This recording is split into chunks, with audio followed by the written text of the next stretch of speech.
মা মা পুজো তো চলে এলো, আমি এবার চুল কাটবো। চুল কাটতে যাবি?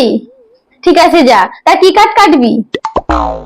বাটারফ্লাই কাটবো, এবছরই বাটারফ্লাই কাটতে খুব ট্রেন্ডিং এ চলছে।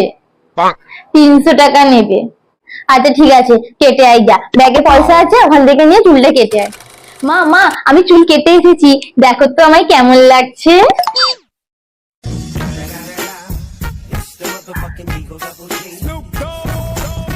আমার ভালো লাগছে মা।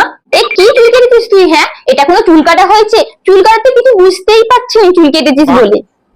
আবার নাকি বাটারফ্লাই কেটেছিস? কই, মনে তো হচ্ছে না বাটারফ্লাই কেটেছিস। না বাটার আছে না ফ্লাই করে উঠছে। চুল কাটা একদম ভালো হয়নি, একদম বাজে। আর এটা নাকি 300 টাকা নিয়েছে, পয়সা টাকার জায়গা পাইনি তো 300 টাকাতে চুল কেটে এসেছিস। খেয়ে দিয়ে কাজ নেই। আর 200 টাকা খাওয়ালে 500 খাসির মাংস সবাই মিলে ভালোভাবে খেতাম। টাকা তো আর গাছে ফলে, ইনকাম করতে হয় না তো, কষ্টটা বুঝবি কি করে বল? ঘরে বসে বসে চাইছিস আর পেয়ে যাচ্ছিস। কষ্টটাই কষ্ট বলে মনে হয় না, কষ্টটা বুঝতেও পারছিস। 300 টাকা চুল কেটে এসছে, মনে হচ্ছে চুলের মুঠিটা চুলটাকে ছিঁড়ে দিই চুলের কাট দেখে।